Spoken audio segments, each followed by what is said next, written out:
maka ia termasuk orang yang merugi. Ini pendapat yang pertama. Yang kedua, ada yang menyebutkan bahwa amal soleh itu akan tetap dihitung, karena Allah tidak akan menganiaya seorang hamba meskipun hanya sebesar zarah. Bismillahirrahmanirrahim. Assalamualaikum warahmatullahi wabarakatuh. Alhamdulillahirrabbilalamin. Wa binasta'in ala umuri dunya waddin. Sallallahu ala nabiyina Muhammadin wa ala alihi wa sahbihi ajma'in. Amma ba'd. Saudara-saudariku, kaum muslimin muslimat dimanapun berada, insyaallah pada kesempatan ini dalam keadaan sehat walafiat, tidak kurang satu apapun, serta dalam limpahan karunia rezeki dan hidayah serta rahmat dari Allah Subhanahu wa taala. Adapun yang pada hari ini, pada kesempatan ini dalam keadaan kurang sehat dan lagi ditimpa musibah ataupun memiliki masalah, semoga Allah angkat penyakitnya, semoga Allah mudahkan segala urusannya. Pada kesempatan ini kembali kita berjumpa dengan Bang Abdoli. Di kesempatan ini kita akan membahas tentang perbedaan pendapat tentang bagaimana kedudukan orang yang meninggalkan sholat tapi ia beramal soleh, ia beramal baik. Ada dua pendapat yang mengemuka di umat, bahwa yang pertama, bahwa orang yang beramal soleh tapi meninggalkan sholat, maka ia termasuk orang yang merugi dan ia akan masuk neraka. Amal solehnya tidak akan dihitung. Yang kedua, bahwa orang yang beramal soleh itu akan diampuni oleh Allah. Allah akan tetap perhitungkan amal solehnya. Secara sekilas bahwa keduanya memang berpegang pada dalil. Disebutkan dari riwayatnya Abu Hurairah, ini untuk pendapat yang menyatakan bahwa orang yang meninggalkan sholat hanya beramal soleh, maka amal solehnya akan hilang. Ini disebutkan di Sunan At-Tirmizi nomor hadis 378. Di Sunan An-Nasai juga ada, bahwa pada hari kiamat yang Allah hisab atas amalan seorang hamba, ini pertama kali yang Allah akan hisab atas amalan seorang hamba adalah sholatnya. Jika sholatnya baik, maka ia akan beruntung dan selamat. Jika sholatnya rusak, maka ia akan rugi dan tidak beruntung. Ini artinya orang-orang tersebut tidak akan ditimbang lagi, tidak akan diperhitungkan lagi amal soleh yang lainnya jika amalan sholatnya rusak, maka ia termasuk orang yang merugi. Ini pendapat yang pertama. Yang kedua, ada yang menyebutkan bahwa amal soleh itu akan tetap dihitung, karena Allah tidak akan menganiaya seorang hamba meskipun hanya sebesar zarah. Jika ada kebajikan sebesar darah, Allah akan lipat gandakan dan memberikan dari sisinya pahala yang besar. Ada di di surat An-Nisa ayat 40. Di surat Al-Jazalah juga ada disebutkan, "Faman ya'mal misqala dzarratin khairan yarah." Barang siapa mengerjakan kebaikan sebesar zarah pun, niscaya dia akan melihat balasannya.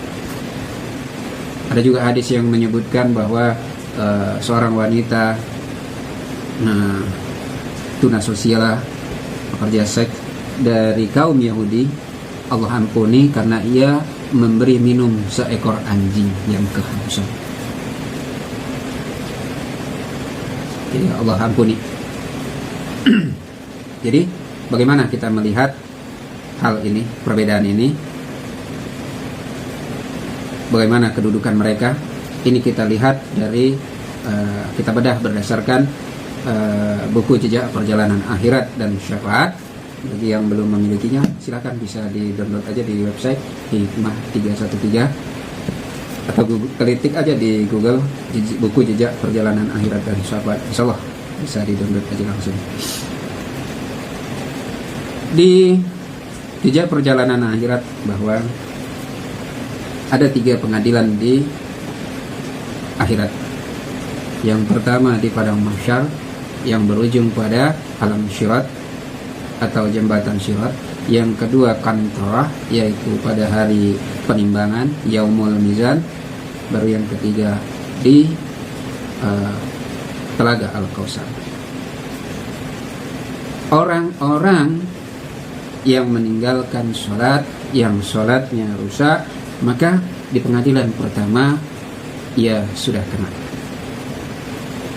Ia sudah tidak diperhitungkan lagi di pengadilan pertama.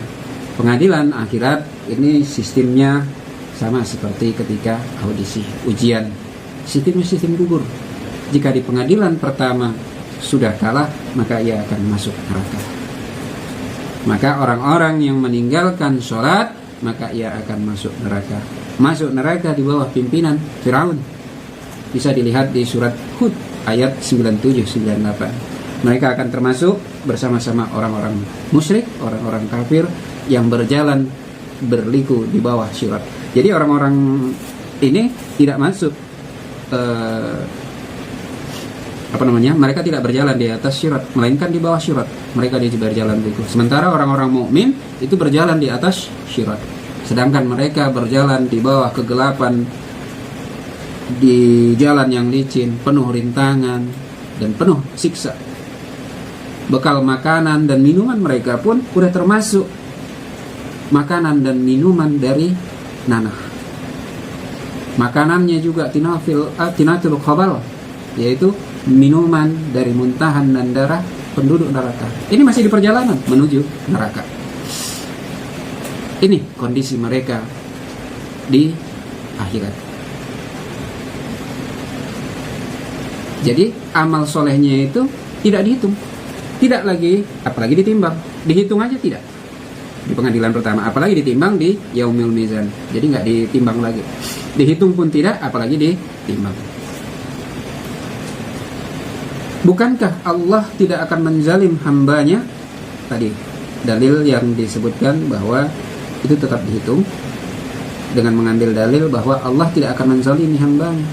Dan setiap amal kebaikan sebesar biji zarah pun pasti akan dibalas Allah dengan pahala yang besar. Benar, Allah tidak akan menzalimi hambanya. Namun meskipun tidak menzalimi, tapi tadi konsepnya di padang mahsyar seluruh amal kebaikannya itu tidak dihitung, tidak ditimbang di yaumil mizan, tapi amal kebaikannya itu dihitung sebagai pertimbangan kapan ia dikeluarkan dari neraka dengan syafaat. Jadi di padang mahsyar tidak dihitung dan tidak lagi ditimbang, amal kebaikannya itu tidak diperhitungkan dan ia masuk neraka. Tapi amal kebaikannya akan diperhitungkan sebagai kapan ia dikeluarkan dari neraka dengan syafaat. Itu pun sepanjang ia termasuk orang-orang yang menjaga kalimat tauhidnya, sepanjang orang-orang yang menjaga kalimat la ilaha illallah, maka ia bisa keluar dari neraka dengan syafaat Nabi Muhammad SAW, syafaatnya para nabi, syafaatnya para malaikat, syafaatnya para syirikin, syuhada, dan orang-orang beriman, yaitu mukmin. Ini bisa kita lihat di Sahih Al-Bukhari nomor hadis 6886. Ini ada disebutkan. Hadisnya ini panjang. Ini dari riwayatnya Abu Sa'id Al-Khudri radhiyallahu anhu. Tampil aja di pertengahannya bahwa jika mereka melihat bahwasanya mereka telah selamat di kalangan teman-teman mereka, ini ketika mereka udah di surga, mereka berkata, "Ya Tuhan kami, sesungguhnya kawan-kawan kami mendirikan salat bersama kami, berpuasa bersama kami, beramal bersama kami." Lalu Allah Subhanahu wa taala berfirman, "Pergilah kalian. Siapa di antara kalian yang dapatkan dalam hatinya masih ada seberat dinar keimanan, maka keluarkanlah dia."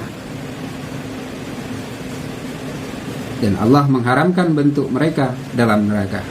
Maka mereka datangi kawan-kawan mereka yang sebagian mereka telah terendam dalam neraka, ada yang sampai telapak kakinya, ada yang sampai betisnya, ada yang sampai pinggangnya. Lalu mereka dikeluarkan. Lalu mereka, itu tadi disebutkan bahwa ini orang yang masih sholat loh, apalagi yang meninggalkan sholat. Lalu mereka datang lagi kepada Allah, dan Allah berkata, pergilah kalian sekali lagi, dan siapa yang kalian temukan dalam hatinya seberat atom keimanan, maka keluarkanlah dia. Maka keluarkanlah siapa saja yang mereka kenal. Ini dasarnya, bahwa amal mereka, iman mereka yang lain itu masih dihitung, tapi itu sebagai dasar perhitungan kapan mereka keluar. Setelah mereka menebus segala dosa dan perbuatan dosa yang mereka lakukan, maka mereka keluar selain berdasarkan amal kebaikan yang mereka buat. Sahabat mendengar ini, mungkin banyak yang bertanya, kenapa mereka bisa dikeluarkan? Karena lalu Nabi Shallallahu Alaihi Wasallam bersabda, jika kalian tidak mempercayaiku, maka bacalah. Ini Allah. Nabi perintahkan membaca surat An-Nisa ayat 40. Allah tidak akan menzalimi sebesar biji sawi pun. Jika ada kebaikan, maka Allah akan melipat gandakan balasannya. Ini dasar mereka keluar dari neraka dan dimasukkan ke dalam surga yang jauh berlipat balasannya. Nih, jadi apa yang bisa kita simpulkan dari sini? Bahwa perbedaan pendapat tentang bagaimana kedudukan orang yang meninggalkan sholat tapi hanya beramal soleh, maka di hari kiamat mereka akan termasuk penghuni neraka. Mereka akan menebus segala perbuatan dosa-dosa yang mereka lakukan, termasuk dosa meninggalkan sholat tersebut. Dan amal soleh yang mereka lakukan, imannya dan amal soleh yang lainnya, itu adalah dasar perhitungan kapan mereka akan dikeluarkan dari neraka dengan syafaat Nabi, syafaat para nabi, syafaat malaikat, dan syafaat orang-orang mukmin. Ini mungkin bisa menjadi penambah hasanah wawasan kita bagaimana menyikapi perbedaan pendapat ini berdasarkan pisau analisis, pisau kondisi ketika nanti di akhirat.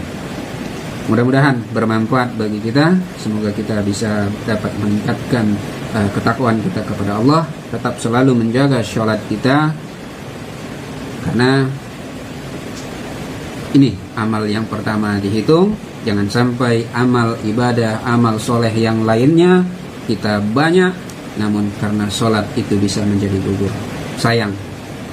Dan kita akan termasuk orang yang tidak beruntung, sangat merugi, karena itu tidak akan ditimbal. Mudah-mudahan kita istiqomah dalam sholat dan beribadah, beramal soleh yang lainnya. Jika ada kata-kata atau pernyataan dalil yang kurang tepat, kepada Allah saya mohon ampun, kepada kita semua saya mohon maaf, tinggalkan pendapat yang mungkin kurang pas. Billahi taufiq wal hidayah. Assalamualaikum warahmatullahi wabarakatuh.